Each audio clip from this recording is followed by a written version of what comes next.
उच्च शिक्षा मंत्री बृजमोहन अग्रवाल ने की इनके रायपुर में बनाए जाए राज्य के पहला आयुर्वेदिक विश्वविद्यालय।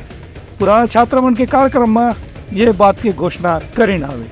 छत्तीसगढ़ में प्रदेश के पहला आयुर्वेद विश्वविद्यालय राजधानी रायपुर में खोले जाही। एक घोषणा उच्च शिक्षा मंत्री बृजमोहन अग्रवाल रायपुर के नारायण प्रसाद अवस्थी शासकीय आयुर्वेद महाविद्यालय के आयुर्वेद एल्युमनी मीट स्वर्ण कुंभ में करीन। ये मौका में उच्च शिक्षा मंत्री ने कही कि आयुर्वेद हमारे जीवन पद्धति में हजारों साल से शामिल रही से काबर की भारत के हर रसोई घर में जतकुन किस्म के मसाला उपयोग में लाए जाते वो खुद कोनो न कोनो तरह से आयुर्वेद के दवाई होते। एक जानकार व्यक्ति ये मसाले के सही इस्तेमाल करके जीवन भर अपन शरीर ला निरोगी रख सकत है। छत्तीसगढ़ में कतकुन किस्म के ऐसे जड़ी बूटी के भी खेती होते जिन दवाई बनाने में काम आते।